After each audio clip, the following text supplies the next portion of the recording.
Selamat siang, Pak. Selamat siang, Bu Edin. Gimana, Bu Edin? Jadi, Ada yang bisa dibantu? maksud saya menemui Bapak kali ini berkaitan dengan tugas CGP. Saya akan mewawancarai Bapak sebagai pemimpin di sekolah ini, Ya, selaku siap. kepala sekolah, berkaitan dengan bagaimana cara Bapak sebagai pemimpin di sekolah dalam pengambilan keputusan. Nah, masalahnya, masalah apa itu? Saya langsung saja ya, Pak. Boleh, boleh. Pertanyaan pertama saya mau bertanya, selama ini bagaimana Bapak dapat mengidentifikasi kasus-kasus yang merupakan dilema etika atau bujukan moral? Yang kebijakan di sekolah, Bu, ya? Artinya berkaitan dengan masalah yang dihadapi sekolah, itu kan maksudnya ya? Sebagai pemimpin, gimana cara Bapak dalam mengidentifikasi kasus-kasus ini, baik kasus dilema etika atau bujukan moral? Oke. Yang pertama gini, Bu, kan kasus itu atau masalah itu terjadi ketika biasanya ada perbedaan ya. Salah satu contoh misalnya seperti ini. Kalau berkaitan dengan biaya misalnya ya untuk kegiatan kita di P5 itu kan tidak mungkin hanya sifatnya edukasi saja. Itu pasti yang pertama harus ketika itu ada edukasi diikuti dengan kebijakan paling tidak finansialnya biayanya.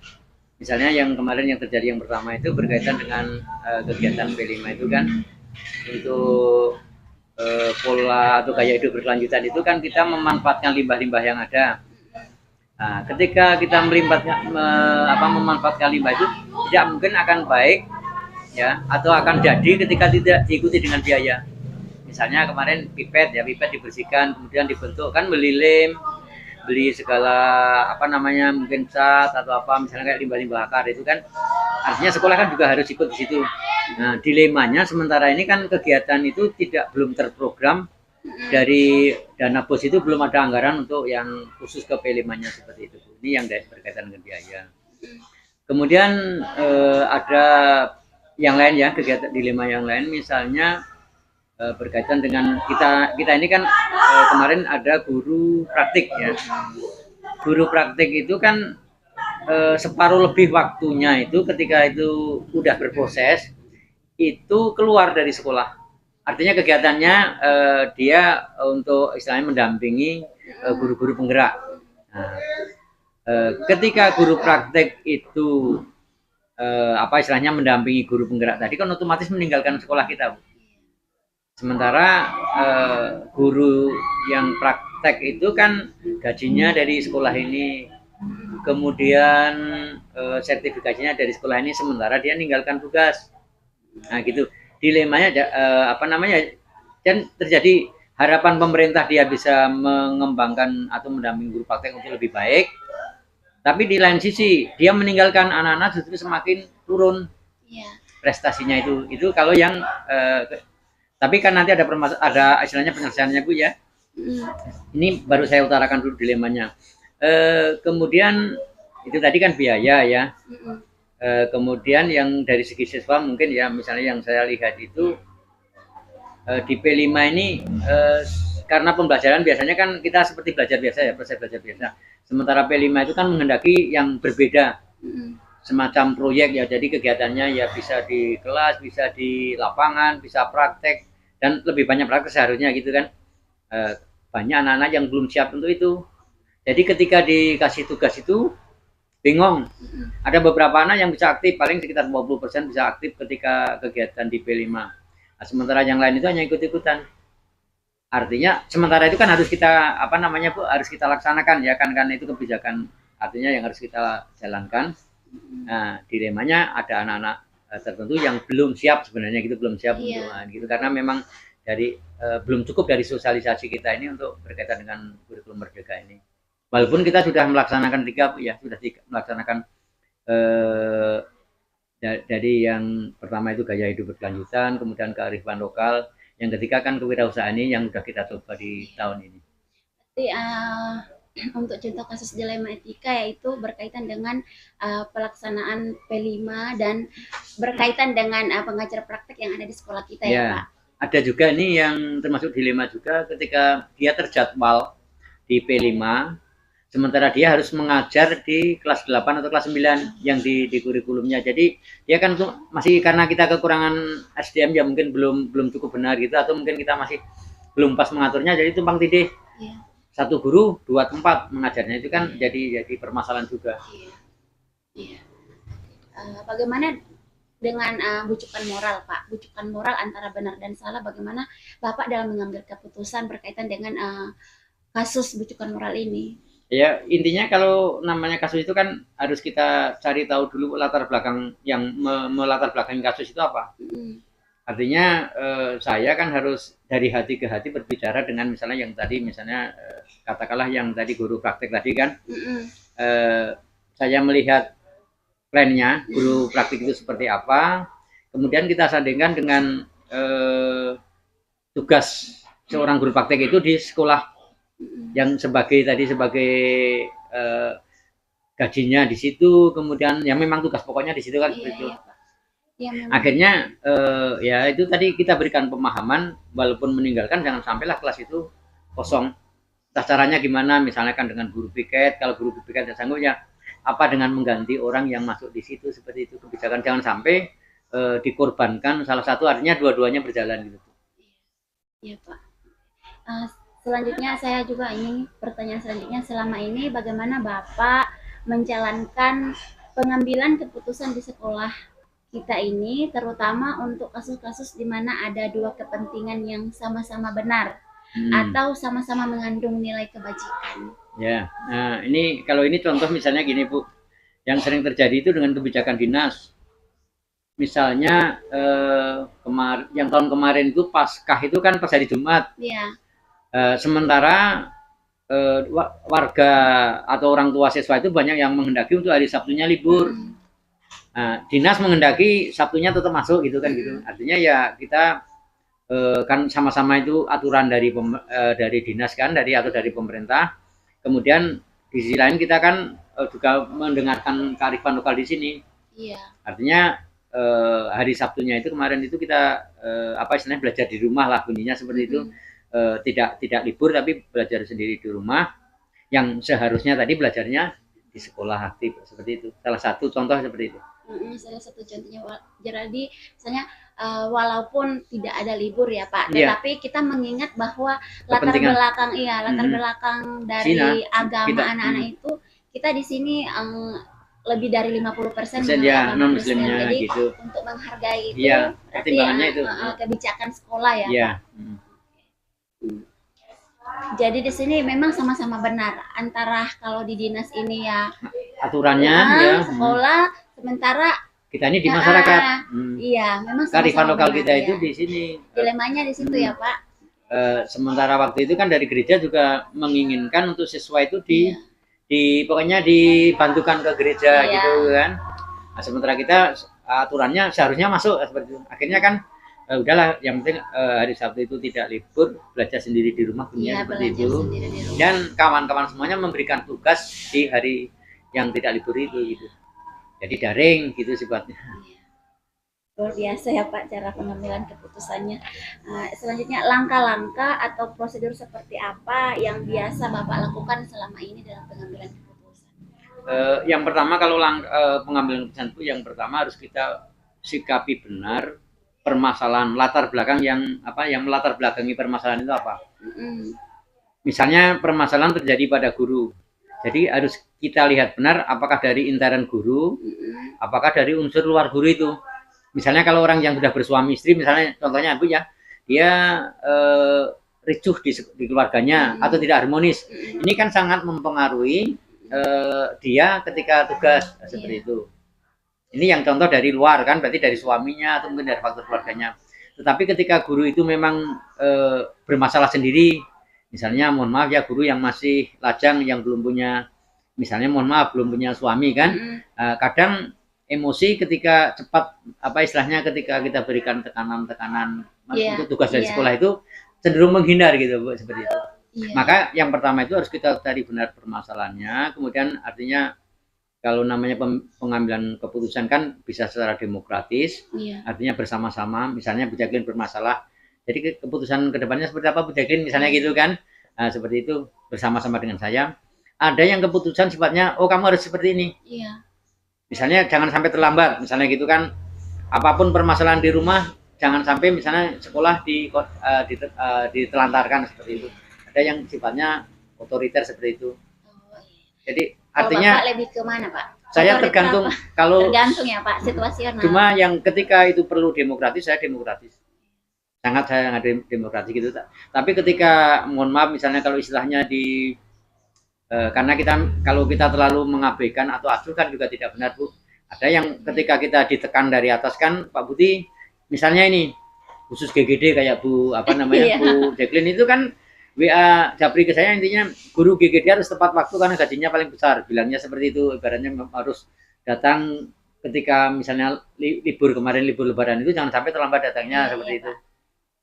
Sementara guru-guru yang lain kan ya istilahnya dianggap sudah bagus semuanya kan, padahal sama-sama sebenarnya guru GGD ada yang bagus, ada juga beberapa persen yang oknumnya yang tidak bagus gitu kan. Nah, itu biasanya saya sampaikan secara pribadi maupun secara apa istilahnya ini seperti ini loh aturannya dari misalnya harus masuk tepat waktu saya sampaikan. Kemudian kembali keputusan ya pada yang bersangkutan. Iya, ya. Artinya apa karena kan kita sudah sama-sama dewasa kan Bu kalau di dalam apa istilahnya di dalam pengelolaan lembaga pendidikan ini kan orang-orang dewasa semua artinya ya mana yang baik mana yang buruknya seharusnya sudah bisa dibilangkan itu. Tapi kalau di persentase mungkin 80% lah demokratis cara pengambilannya, kemudian 20% sekitar itu bisa saya otoriter seperti itu. Iya, jika dibutuhkan ya Pak. Iya, jika diperlukan. Iya. Berarti intinya adalah harus tahu latar belakang dari permasalahannya benar-benar gitu. Selanjutnya saya juga ini hal-hal apa saja selama ini yang Bapak anggap efektif dalam pengambilan keputusan pada kasus-kasus dilema etika? Ini kan kita ini kan secara ini Bu apa namanya secara kelembagaan itu kan bekerjanya bersama-sama ya kolaborasi. Iya. Artinya sebelum saya menentukan keputusan itu untuk mengefektif kebijakan itu tadi saya kumpulkan dulu lah. Misalnya ini kurikulum, kemudian kesiswaan, kemudian humas, kepala tata usaha dan semualah misalnya ya ketua-ketua pokjanya kelompok kerja itu kita kumpulkan bermusyawarah. Jadi kesepakatan apa yang kita biasanya gitu intern dulu kesepakatan misalnya mau kebijakan seperti apa. Nah, di situ biasanya lebih efektif. Jadi berbeda dengan ketika itu saya otoriter saya sendiri pokoknya memutuskan sendiri. Jadi masukan-masukan termasuk Bu Jacqueline kan selaku guru penggerak seperti apa masukannya gitu kita dengarkan semuanya. Kesepakatan itu kita ambil bersama-sama dengan koordinasi yang bagus dan kolaborasi yang bagus sehingga selama ini yang menghasilkan keputusan-keputusan yang tidak ketika sudah diputuskan ya sudah dilaksanakan tidak dicabut lagi itu maksudnya seperti itu Bu karena keputusan bersama gitu. Iya. Intinya kolaborasi ya. Memang kolaborasi itu memang berperan penting ya Pak sangat dalam pengambilan keputusan. Kemudian ini Pak, hal-hal apa saja yang selama ini merupakan tantangan dalam pengambilan keputusan pada kasus-kasus dilema etika? Yang pertama ini Bu, kalau yang itu berkaitan dengan karakter seseorang itu kan beda-beda. Iya, yang pertamanya itu jadi faktor karakter itu sangat mempengaruhi tadi keputusan di dilemanya. Maksudnya karakter pribadi ke pribadi kan berbeda. Iya. Ada yang gini misalnya Bu, kita warga di sini ada yang punya kesibukan misalnya berwirausaha apa, sehingga lebih mementingkan wirausaha pribadinya di samping dengan dari gaji PNS-nya. Itu nanti berbeda dengan permasalahan yang tidak seperti itu gitu maksudnya gitu. Jadi yang utama itu karakter, biasanya karakter, terus kemudian segi kesibukan masing-masing juga berbeda-beda. Jadi kesibukan itu tadi di sini kan kawan-kawan di sini ada yang murni, jadi istilahnya mengandalkan dari guru saja. Terus ada yang memang di samping jadi guru berwirausaha, nah gitu. Terus ada yang bahkan ibaratnya mementingkan usahanya dibandingkan Iya, iya. dengan mengajarnya, seperti itu ada gitu. Artinya keputusan itu harus artinya bersama-sama tadi lah. Ketika permasalahan si A ini bisa berbeda kebijakannya dengan si B, dengan si C. Misalnya dia kasusnya gini Bu, contohnya ada yang dia itu tidak bisa rajin karena benar-benar sakit. Ada yang dia itu tidak bisa rajin hanya karena malas. Itu kan berbeda Bu, ketika sakit dengan ketika malas itu berbeda. Ada yang tidak rajin karena tadi kesibukan, nah gitu loh, membagi waktunya. Jadi ada nanti untuk artinya kita ya bukan bimbingan sih, semacam saling mengisi lah gitu maksudnya gitu. Kalau dia yang sibuk, berarti bagaimana mengatur waktu manajerialnya, ketika dia harus jemput anak, ketika dia harus tadi menjalankan bisnisnya seperti itu. Tetapi kalau ketika itu memang benar-benar karena sakit, bagaimana kita itu melindungi dia supaya tetap dia bisa rajin, maksudnya gitu. Intinya adalah tantangan yang dialami Bapak, yaitu salah satunya itu berkaitan dengan karakter setiap Karakter dan kesibukan guru dan rekan sejawat yang lainnya, Pak. Selanjutnya terus ini ada lagi Bu, ini juga gini Bu, dilema juga ketika potensi orang itu beda-beda Bu. Ada yang tidak tahu, ada yang tidak mau tahu, ada yang tahu tapi tidak mau tahu, ada yang memang tahu dan mau tahu gitu. Itu beda-beda. Jadi ada, apalagi ini ya sekarang ini kan pemanfaatan, contohnya di era digital ini kan semua harus bisa berbasis elektronik semua kan Bu. Ada yang udahlah saya tidak mau lagi, capek biar aja gitu. Mandirinya masih kurang ketika seperti itu. Ada yang memang cepat. Jadi kalau saya ibaratkan itu gini Bu, kawan-kawan itu ada yang dia ke sekolahnya berjalan kaki lambat kan, ada yang dia ke sekolahnya pakai sepeda agak cepat sedikit, ada yang ke sekolahnya itu pakai sepeda motor lebih cepat gitu maksudnya kemampuannya, ada yang lebih cepat lagi mobil pakai motor balap misalnya gitu lah gitu. Itu berbeda-beda, itu harus saya pahamkan benar, saya lihat benar-benar kemampuannya. Artinya saya tidak mungkin memaksakan ketika orang itu misalnya kemampuannya jalan kaki kok dipaksakan pakai mobil balap misalnya, kan dia akan jatuh. Nah gitu Bu, artinya itu ya mungkin sistem among lah ibaratnya yang kita gunakan itu ngomong, bukan hanya anak yang kita omong, itu artinya kawan-kawan semua juga harus kita tadi kita lihat benar-benar potensinya. Kalau memang walaupun tetap ya kita berusaha memaksimalkan, tetapi tidak bisa dipaksakan ketika dia memang tidak punya potensi tadi kemampuannya. Sulit juga ya Pak jadi seorang pemimpin dengan menghadapi berbagai karakter guru. Kalau saya sini saya nikmati Bu, artinya saya selaku, artinya tidak ada beban tugas apa-apa yang ibaratnya membebani saya, karena saya kan ini di dalam manajerial itu kan ibaratnya ini saya gini Bu, saya ini kepalanya lah gitu kan. Mungkin Bu Jacqueline jadi tangan saya yang bergerak, kaki saya mungkin Pak Har selaku kesiswaan, kemudian Pak Andi selaku hati saya kurikulum dan sebagainya, mungkin seperti itu cara ini saya. Artinya di dalam sistem manajerial kita ini kalau enak satu, kalau bisa ya dari saya pribadi itu enak semua di sekolah ini. Tapi ketika ada rasa istilahnya itu ada beban sekolah ini, ya kerjakan sama-sama, rasakan semuanya seperti itu. Jangan hanya tergantung pada tapi nominasi yang harus diimbalkan gitu. Tapi lebih kepada loyalitas, artinya tanggung jawab sebagai seorang pendidik dan tenaga kependidikan di situ. Itu dipahamkan, saya pahamkan, kemudian bahwa kita ini kan di sini itu saya sebagai kepala sekolah itu kan amanah titipan. Artinya bukan karena saya minta, bukan karena hadiah dan sebagainya. Artinya kalau dititipi itu berarti kan dianggap mampu. Nah, amanah yang diberikan dari pemerintah ke saya ini ya harus saya jalankan sebenarnya. Takutnya saya ini nanti mohon maaf malah masuk neraka gara-gara jadi kepala sekolah. Artinya jadi kepala sekolah yang tidak benar, yang menjerumuskan, artinya untuk kepentingan pribadi saya seperti itu. Itu kalau saya sikapi sampai di situ. Artinya kawan-kawan saya ajak semuanya adalah dengan niat ibadah lah, apapun agamanya, apapun sukunya. Itu ketika kita misalnya kayak saya dari Jawa, ibu dari Manado, kemudian yang lain ada yang dari sini, ada yang dari mana-mana kan, itu tidak membedakan latar belakang. Itu artinya bersama-sama di sini beribadah untuk menjadi tenaga pendidik maupun tenaga kependidikan. Intinya Bapak jadi kepala sekolah, tantangan-tantangan yang dialami itu bukan dijadikan sebagai beban, Ya, tetapi ikhlas dalam saya sama menjalani, sekali Pak. tidak ada beban itu. Anggaplah misalnya kita mendaki gunung kan, kita ada tangga yang harus kita lewati atau seperti apa. Tidak, ketika kita mendaki gunung kan misalnya kita berwisata, tidak mungkin mulus langsung sampai puncak kan. Ada kadangnya kita gitu, tapi saya nikmati. Artinya saya tanpa ada unsur beban kok gini. Dan saya mungkin bujakin tidak pernah mendengar saya ngeluh kan, artinya saya selalu optimis, artinya semua bisa diselesaikan. Tidak ada permasalahan yang tidak bisa diselesaikan, baik itu di keluarga, di pribadi maupun di lembaga ini. Ketika kita ini koordinasinya cukup.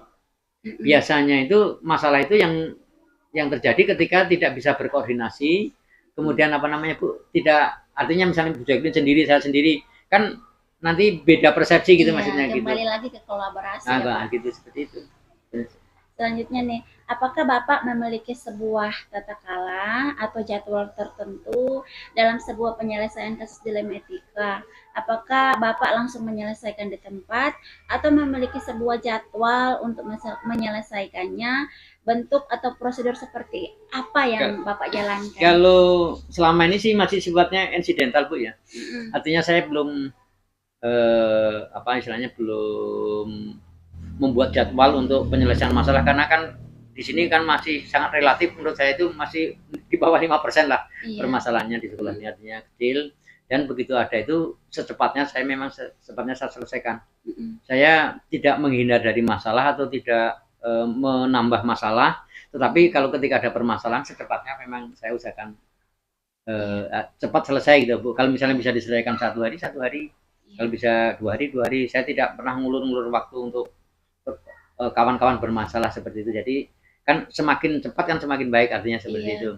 Terus kalau yang jadwalnya misalnya untuk kayak misalnya penulisan karya tulis dan sebagainya, biasanya itu lebih saya jadwal gitu, artinya misalnya dari judul, kemudian dia istilahnya apa namanya Bu, wawancara atau mungkin diskusi berkaitan dengan isinya, itu biasanya itu terjadwal gitu.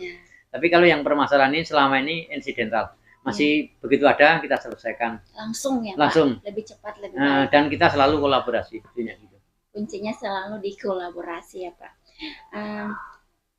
Selanjutnya ini pertanyaan selanjutnya yaitu adakah seseorang atau faktor-faktor apa yang selama ini mempermudah atau membantu Bapak dalam pengambilan keputusan dalam kasus-kasus dilema etika?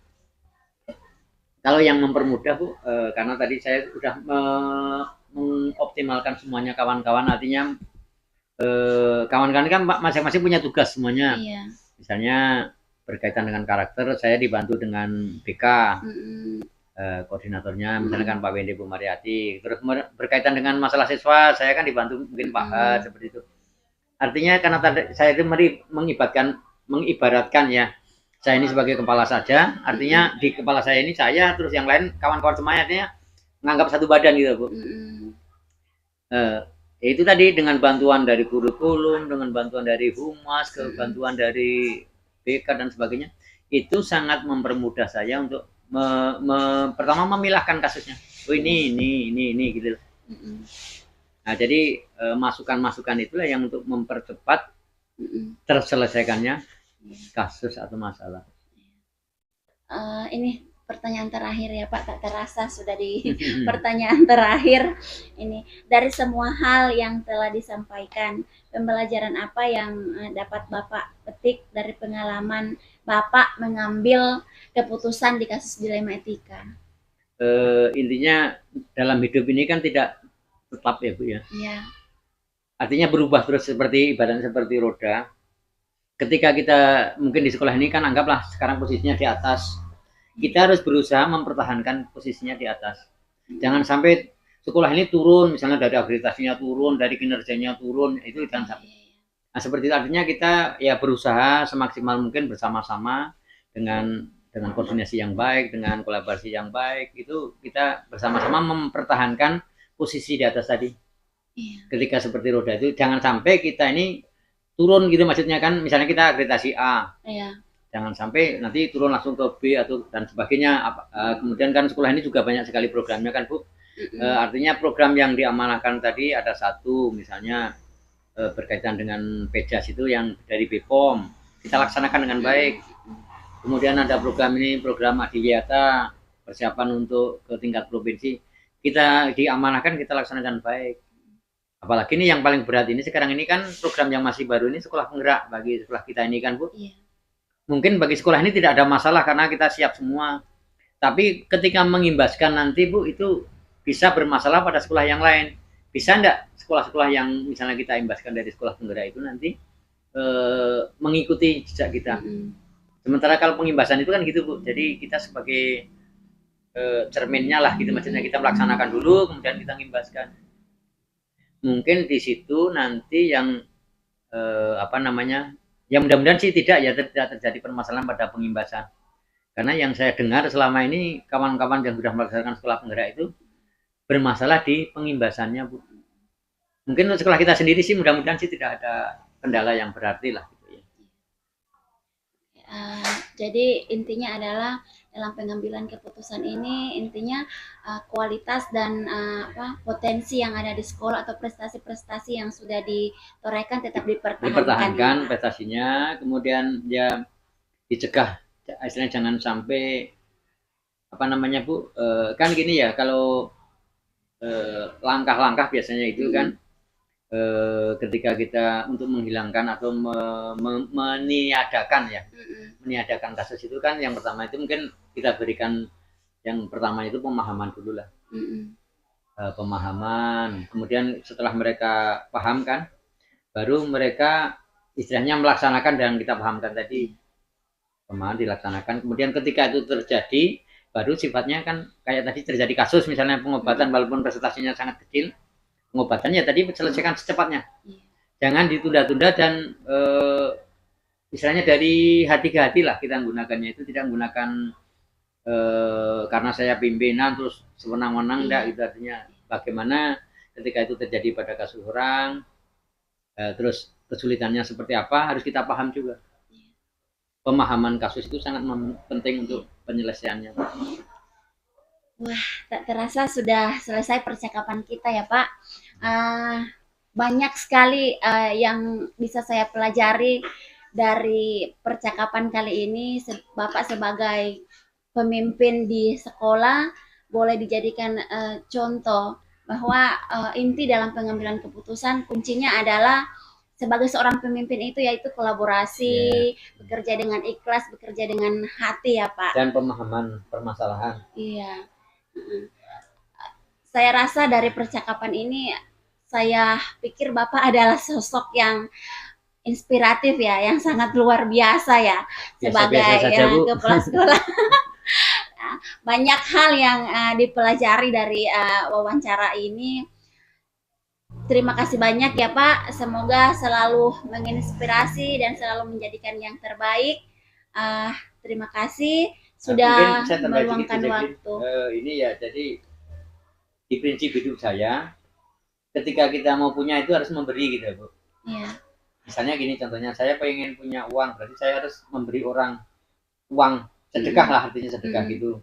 Kalau kita mau punya ilmu, kita harus memberi ilmu pada yang lain. Iya. Di prinsip hidupnya itu adalah memberi.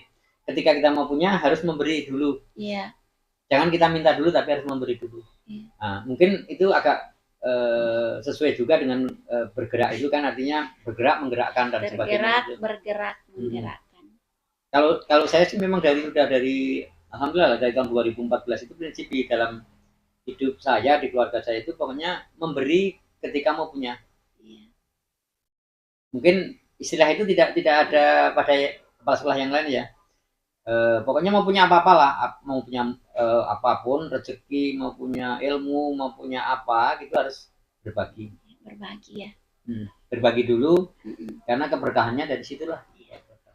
Baik, terima kasih banyak ya Pak. Ya Bu, makasih. Selamat siang. Selamat siang.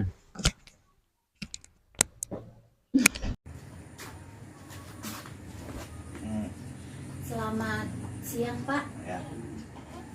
Saya sudah kenal ya Pak sebelumnya.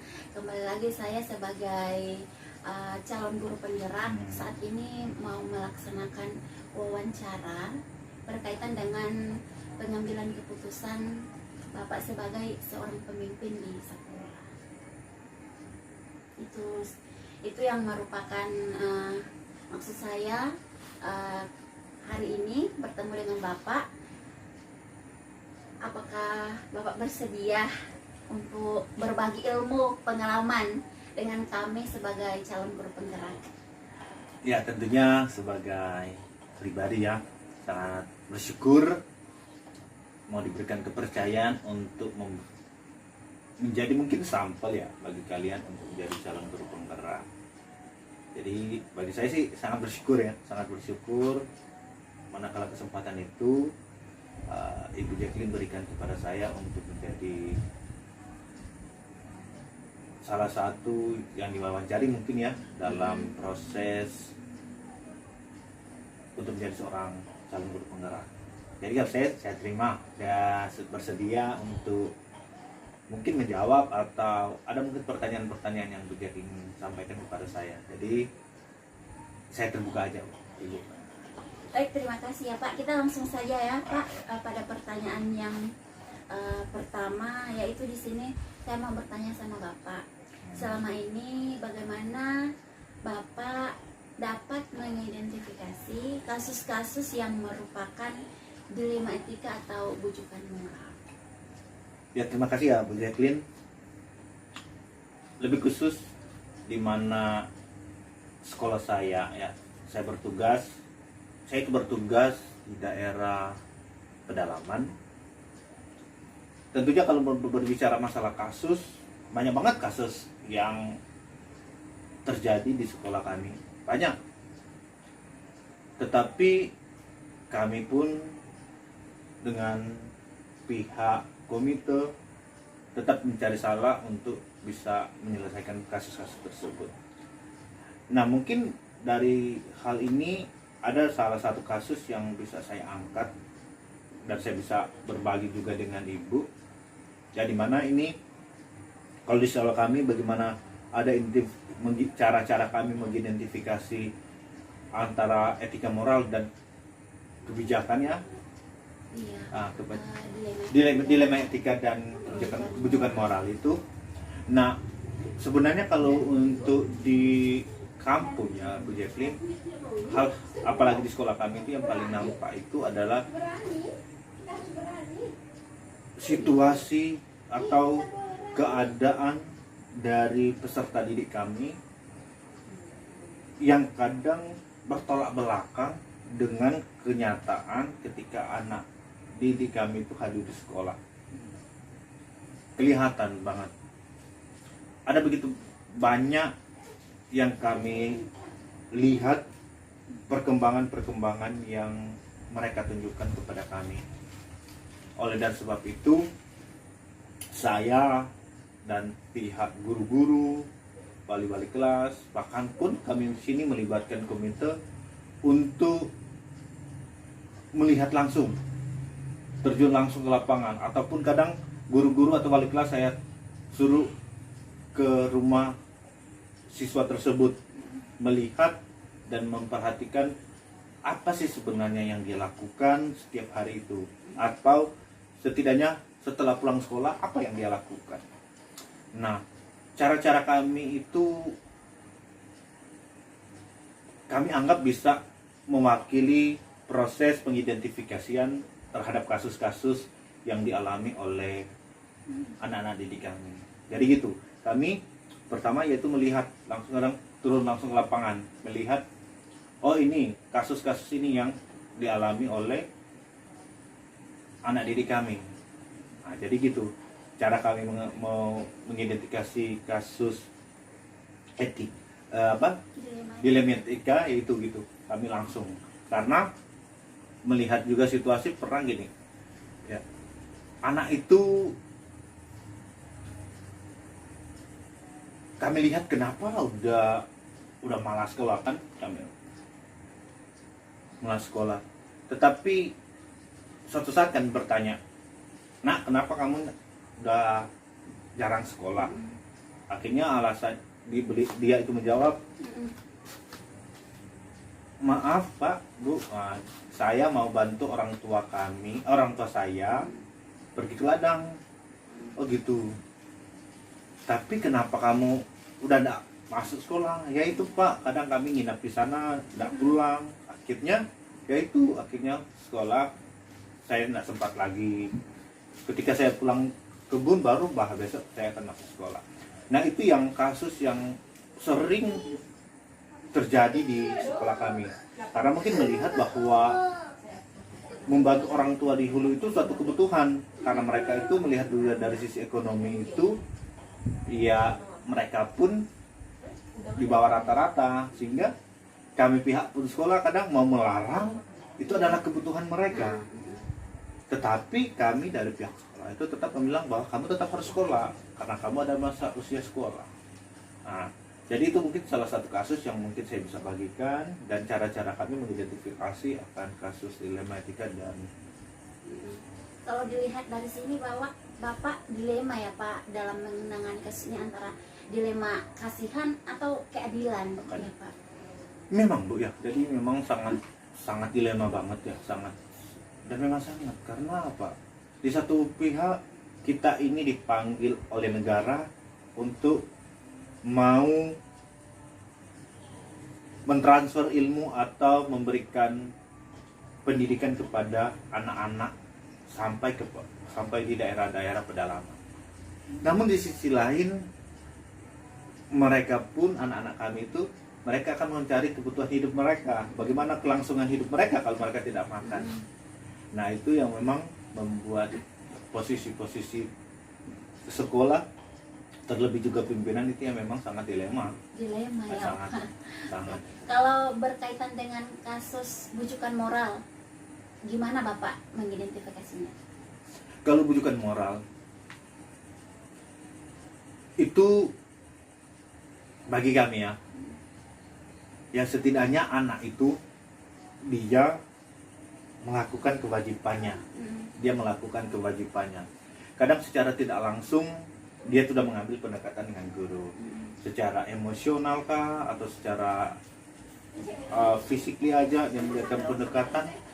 Tetapi dengan cara-cara seperti itu kadang itulah muncul dari hati kami, wah kok dia baik gitu, dia butuh dikasihani, dia aktif.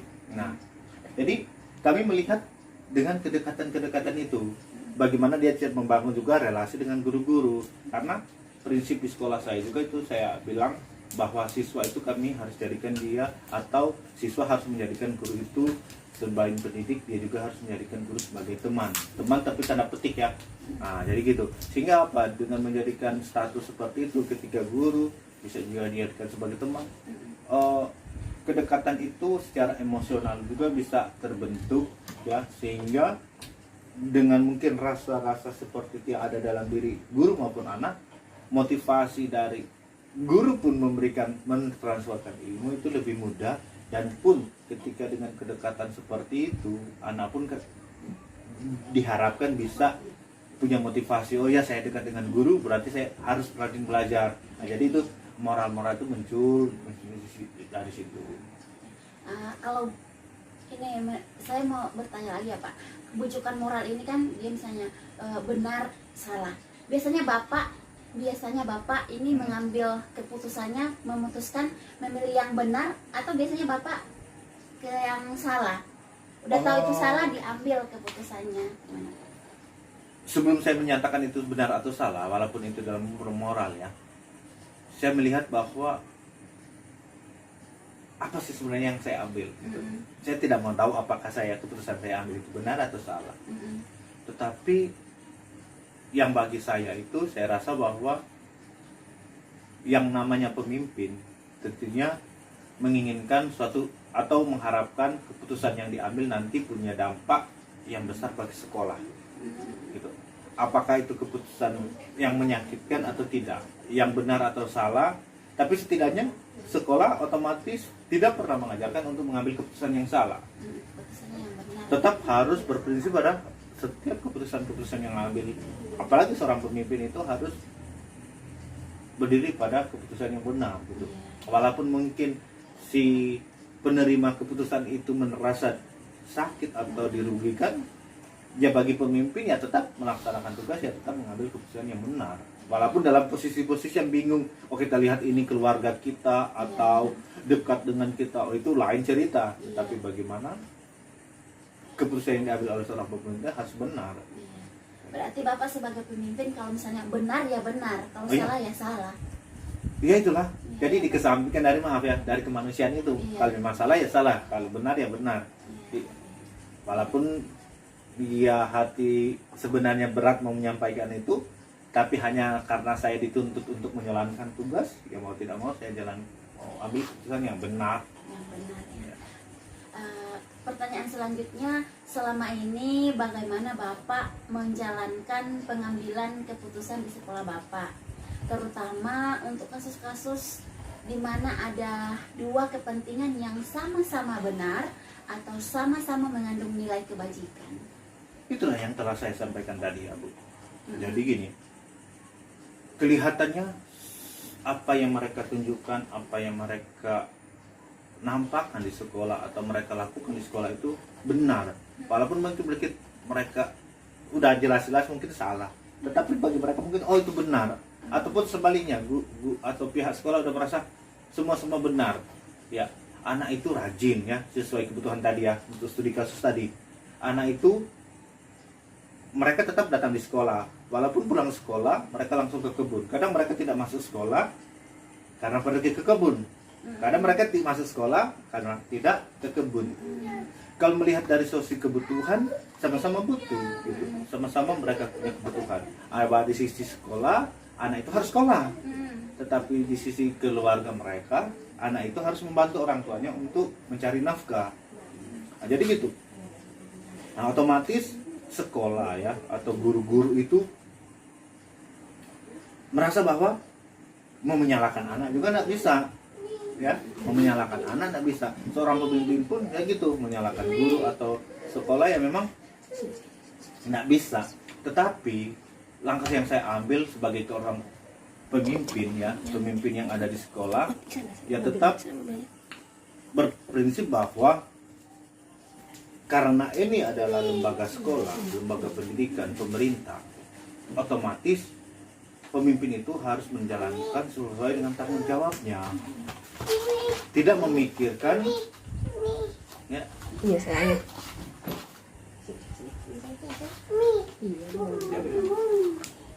Apalagi ini terjadi di lingkungan sekolah ya Ibu. Ini terjadi di lingkungan sekolah. Jadi seorang pemimpin itu otomatis dia menjalankan sesuai fungsinya, tanggung jawabnya.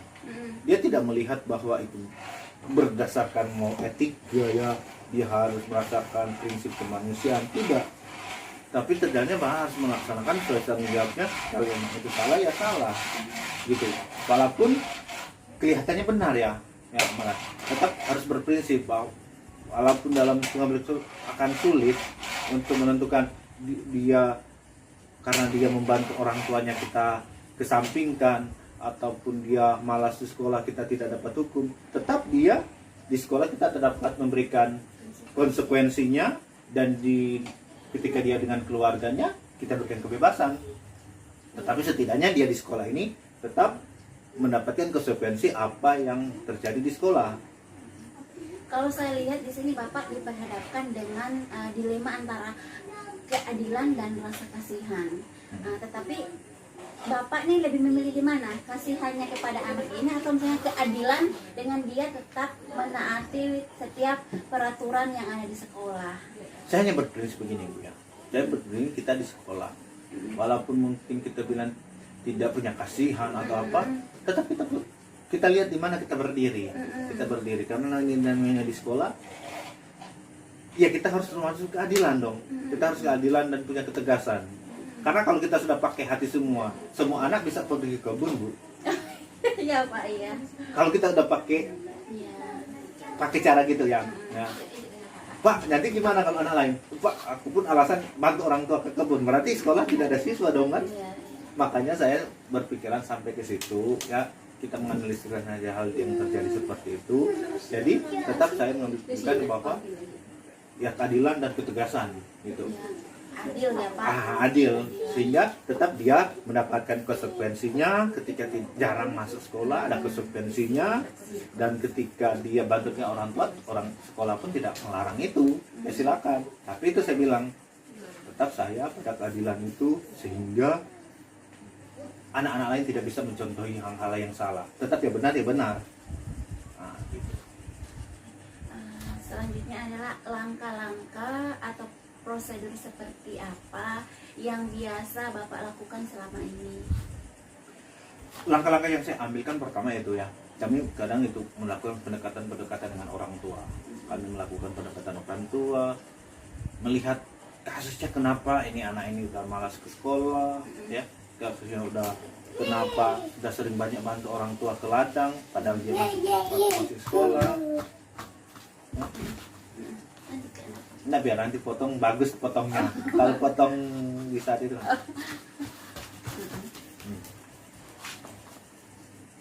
Kak di sini dulu dia Kak, biar nah itu. Biar dia naik sini. Supaya gampang mau potong, mau diedit. Nah. Jadi itu lanjut ya. Jadi kami itu mendatangi langsung ke rumah anak tersebut ya. Kami langsung bertanya kepada orang tua kendala-kendala apa, kok anak ini sudah jarang sekolah, sedangkan dia adalah statusnya sebagai siswa gitu. Jadi kami itu pertama itu ya, kami rapat dengan dewan guru, kami rapat dewan guru, kemudian kami lihat siapa sih yang kita mau selesaikan kasusnya dan apa kasusnya kan gitu. Jadi kami menganalisis lagi dari pihak-pihak sekolah, guru-guru memberikan masukan dan diterima langsung dari ada komite yang berperan juga di situ ya. Jadi komite udah tahu keadaan mereka, disampaikan ke guru-guru, kemudian di guru-guru itu kami rapatkan, oh ini anak ini punya masalah, punya kasus. Oke. Yang selanjutnya ini pertanyaan selanjutnya adalah hal-hal apa saja yang selama ini Bapak anggap efektif dalam pengambilan keputusan pada kasus-kasus dilema etika? Oke ya Bu ya, jadi dari kasus yang kami angkat tadi, yang saya angkat tadi ya, yang efektif itu yaitu salah satunya konfisit ya. Karena di mana kami melihat itu sangat efektif. Jadi gini, ketika kami melihat ada kasus yang terjadi di sekolah, kasus yang terjadi dengan anak kami itu guru-guru itu langsung rapat dan kami langsung melakukan tindakan bahwa langsung ke rumah mereka. Kenapa saya langsung mengambil tindakan langsung fisik? Karena apa? Kita langsung mengetahui kondisi dan apa yang terjadi pada anak kami itu, ya kan? Karena dengan fisik itu kita pun bisa tahu kondisi keadaan ekonomi mereka. Apakah memang betul mereka sudah mengambil keputusan itu, misalnya anak itu membantu orang tuanya ke ladang hanya untuk memenuhi kebutuhan hidup mereka, atau bohong, karena akan ketahuan. Nah, jadi itu kami akan tanya langsung orang tua. Nah, jadi menurut kami itu salah satu langkah yang sangat efektif dalam hal menyelesaikan akan kasus yang terjadi di sekolah. Yang berikutnya adalah hal-hal apa saja yang selama ini merupakan tantangan dalam pengambilan keputusan pada kasus-kasus dilema etika? Luar biasa Bu ya, memang apalagi yang terjadi kalau di kampungnya. Jujur untuk sekolah kami ini letaknya itu sangat hulu ya. Hal-hal dalam pengambilan keputusan tentunya tidak lepas dengan tantangan ya, dan tantangan yang terberat yang saya alami di sekolah kami yaitu apa? Masalah pendidikan yang ada di masyarakat. Kenapa saya angkat pendidikan yang ada di masyarakat? Karena apa? Pola pikir dengan kebiasaan mereka itu susah untuk dirubah. Ya. Jadi ketika kami mau mengambil keputusan, kadang mereka sulit untuk menerimanya. Tapi syukurlah kami kadang memanfaatkan, ada kadang itu bahasanya itu translate, yang menerjemahkan, kadang juga bahasa-bahasa mereka yang sulit untuk dipahami. Jadi syukur dengan komite juga di sini kami libatkan, sehingga pas mau menyelesaikan kasus ini udah ada hubungan ya, udah terjadi apa ya, kayak udah ada titik terang. Nah, sudah ada titik terang, bisa adanya penyelesaian ini. Nah, jadi tantangannya itu seperti bilang tadi itu ya, pola pikir, pendidikan mereka ya, sehingga sumber daya itu memang sangat berpengaruh.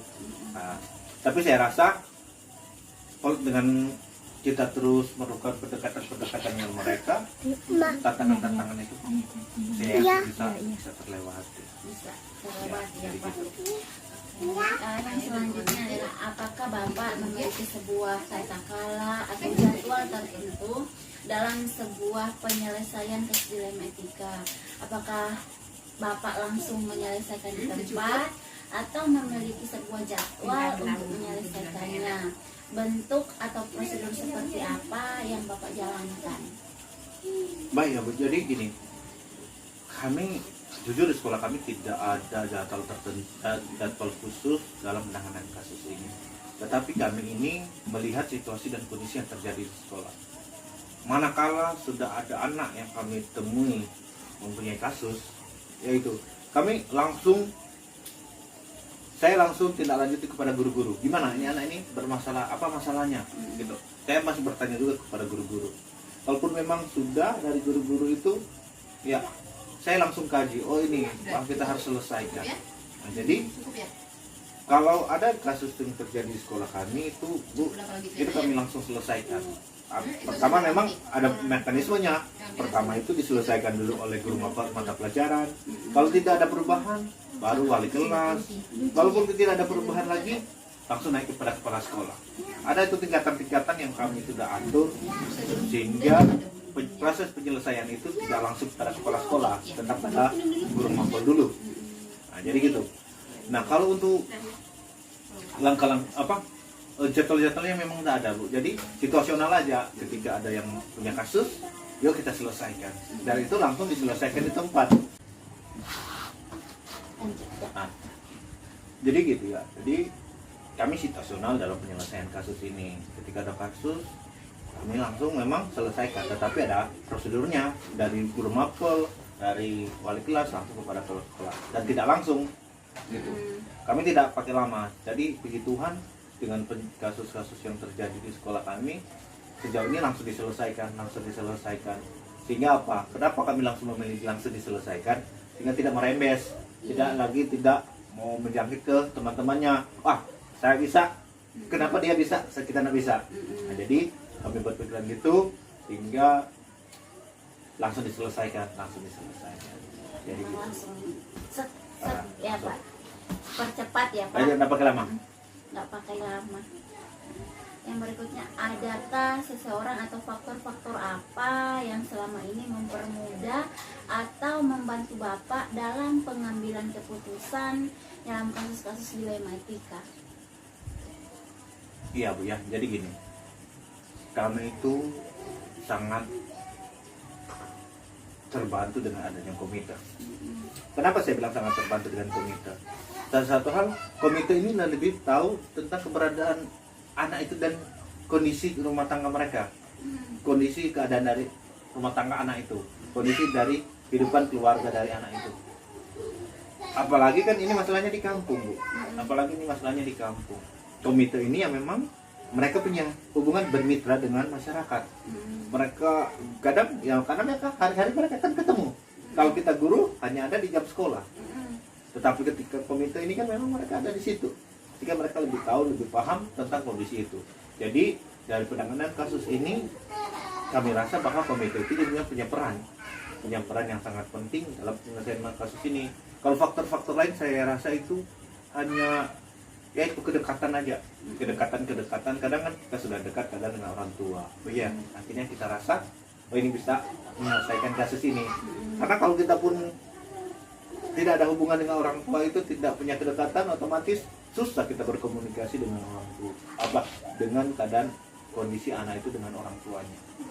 Jadi itu yang membuat lebih mudah ya Bu ya, lebih mudah untuk menyelesaikan kasus-kasus ini. Saya rasa gitu. Ini pertanyaan terakhir ya Pak. Ini udah terakhir. Dari semua hal yang telah disampaikan, pembelajaran apa yang dapat Bapak petik dari pengambilan, dari pengalaman Bapak mengambil keputusan dilema etika? Oke, ini ya pelajaran apa yang kita ambil ya Bu ya. Bagi saya Bu ya, yang sangat penting yang memang kita harus ambil itu adalah cara pengambilan keputusan itu sendiri. Dimana bukan kita tidak mengesampingkan rasa kemanusiaan, tetapi tetap kita di mana posisi kita berada, keputusan keadilan dan kebenaran itu harus kita terapkan, walaupun itu menyakitkan. Nah, jadi itu harus pelajaran dimanapun itu Bapak Ibu ya. Jadi kondisi apapun itu, mari kita kesampingkan antara keadilan dan kemanusiaan itu, sehingga apa, kita tidak terlalu dilema ya. Memang sebenarnya dilema, tetapi dilema itu tidak kelihatan. Nah, kita melihat bahwa itu tanggung jawab kita menegakkan keadilan itu, ketegasan itu. Nah, jadi itulah pelajaran-pelajaran yang kita ambil, apalagi kami yang menyalangi kasus-kasus ini, itu menjadi pembelajaran yang sangat berharga bagi saya. Saya rasa semakin banyak kasus juga, semakin saya termotivasi, sekolah itu semakin bertumbuh, semakin kuat. Kalau ada masalah, apa yang kita bisa pelajari? Kan anak-anak juga bermasalah, makanya mereka sekolah kan. Makanya dengan kasus-kasus yang ada di masyarakat di sekolah ini, itu bisa membuat kita kuat, kita bisa menjadi tahu apa yang sebenarnya kita harus lakukan. Mungkin saya rasa itu yang pelajaran-pelajaran yang kita bisa ambil dari salah satu kasus, yang masih banyak kasus yang mungkin saya tidak sampaikan kepada Ibu, tetapi ini adalah salah satu kasus yang kita angkat. Nah, yang itu menjadi pembelajaran yang sangat berharga bagi guru-guru, terlebih saya pribadi sebagai pimpinan yang ada di sekolah ini. Ya demikian Bu. Wah, luar biasa ya percakapan kita hari ini ya Pak. Itulah. Jadi dari percakapan dari awal hingga berakhirnya ini memang banyak pengalaman, pengetahuan yang bisa saya ambil, dan saya sangat berterima kasih Bapak telah meluangkan waktu, memberikan kesempatan bagi saya untuk melakukan wawancara kali ini. Terima kasih banyak ya Pak. Terima kasih. Saya sebagai calon guru penggerak sangat mengapresiasi Bapak. Bapak adalah salah satu kepala sekolah yang luar biasa. Kalau ketika saya bercakap-cakap tadi, nilai-nilai yang ada dalam diri Bapak memang udah luar biasa. Nah, jadi ini menjadikan pembelajaran untuk saya ke depannya dalam pengambilan keputusan sebagai pemimpin pembelajaran. Yang intinya adalah ketika dalam pengambilan keputusan semuanya adalah berpihak pada murid. Terima kasih banyak Pak. Ya, sama-sama ya. Terima kasih juga Bu ya. Selamat siang.